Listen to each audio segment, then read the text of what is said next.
Pantai Dasar Sabak adalah sebuah perkampungan nelayan yang letaknya di kampung Pantai Dasar, iaitu kira-kira 13 km dari pusat bandar Kota Baru, Kelantan dan 3 km dari lapangan terbang Sultan Ismail Petra di Pengkalan Cepa. Dulunya adalah sebuah pantai yang agak menarik. Ketika itu banyak deretan gerai dan kedai makan sepanjang perjalanan masuk ke pantai berkenaan. Disebabkan hal berkenaan menyebabkan ramai pengunjung setia yang datang berulang kali ke pantai berkenaan, yang tetamunya bukan sahaja dari masyarakat tempatan tetapi juga dari daerah-daerah lain di Kelantan selain pengunjung dari luar Kelantan. Sejarah yang masih kekal tentang Pantai Dasar Sabak sehingga menjadikan pantai berkenaan menjadi terkenal apabila tentera Jepun seramai 5,600 orang yang diketuai Jeneral Takumi telah melakukan pendaratan yang pertamanya dalam misi Asia untuk Asia pada tanggal 8 Disember 1941. Selain persekitarannya yang masih terpelihara serta jalan masuknya yang memudahkan pengunjung untuk ke pantai itu menjadikan pantai berkenaan kerap menerima pengunjung tanpa mengira masa. Paling ramai pengunjung ke pantai berkenaan adalah hari Jumaat dan Sabtu. Selain hari-hari cuti umum dan cuti am negeri, pengunjung akan membanjiri pantai ini sehinggalah lewat petang.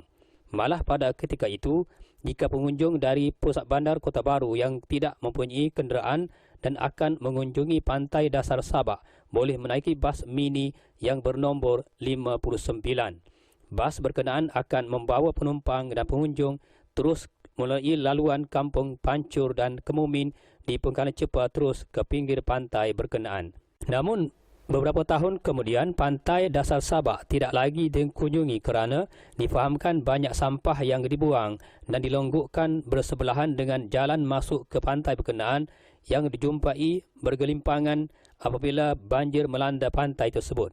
Bukan itu sahaja, disebabkan pantai berkenaan berkeadaan landai dan lebih rendah dari laut, menyebabkan ombak ganas setiap musim tengkujuh di antara bulan-bulan Oktober hingga Disember setiap tahun, menyebabkan ombak-ombak itu menghempas kedai-kedai dan kediaman milik penduduk di pantai itu. Akibat dihempas ombak yang sedemikian itu, menyebabkan kediaman penduduk roboh dan dihanyutkan ombak. Hal berkenaan berlaku lebih kerap setiap kali musim tengkujuh melanda. Akibatnya menyebabkan pantai berkenaan terpaksa ditambak dengan batu-batu kerikil.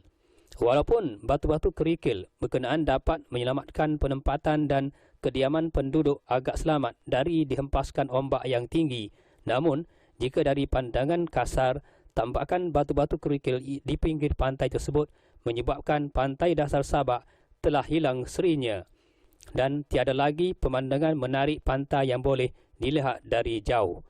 Jika pengunjung ingin melihat pemandangan pantai berkenaan, terpaksalah mereka memanjat batu-batu kerikil tersebut.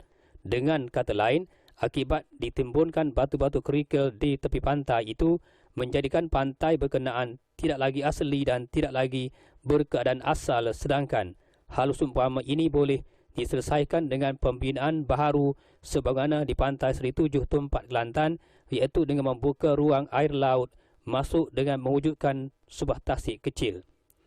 Pemandangannya pun akan bertambah menarik. Timbunan batu-batu kerikil itu juga menyebabkan pengunjung yang datang ke pantai itu tidak lagi dapat melihat dari jarak dekat kerana mereka ditabir oleh batu-batu kerikil itu. Jika pengunjung ingin melihat gigi dan pantainya, perlulah mendaki batu-batu kerikil itu.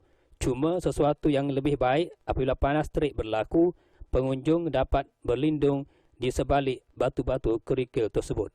Suatu hal lagi ialah tiada tempat berteduh sebagaimana yang sepatutnya ada di sesebuah pantai. Pantai Dasar Sabak perlukan sokongan pokok-pokok sebagai tempat pengunjung untuk berteduh di bawahnya. Pokok-pokok iru dan sebagainya perlu ditanam di kawasan pantai tersebut Jika tidak, pantai dasar Sabak dianggap sebuah pantai yang masih berbogel. Sementara itu, pantai ini pada tahun-tahun 2011 dulu dianggap pantai mati dan tidak aktif apabila tibanya waktu malam. Lazimnya, pantai-pantai lain akan menjalankan peranannya setiap kali tibanya waktu malam untuk menyambut tetamu dan pengunjung menjamu selera pada waktu-waktu berkenaan. Tetapi di pantai dasar Sabak ini berbeza pula apabila melihat di pinggir pantainya yang agak menyeramkan. Walaupun kita dapati telah banyak gerai, kedai makan dan restoran telah berderetan dibina di sepanjang jalan masuk ke pantai dasar Sabak sebagai suatu langkah peniaga untuk mencari rezeki dari pengunjung yang kerap singgah untuk menjamu selera adalah sesuatu langkah yang baik dari zaman mati sebelumnya. Namun, jalan masuk ke pantai ini perlu dipermudahkan sebagaimana dulu. Ini kerana jika tersilap masuk, mungkin kenderaan yang akan masuk ke rumah orang tersesat jalan ataupun jika dapat masuk tidak akan menemui jalan keluar pula.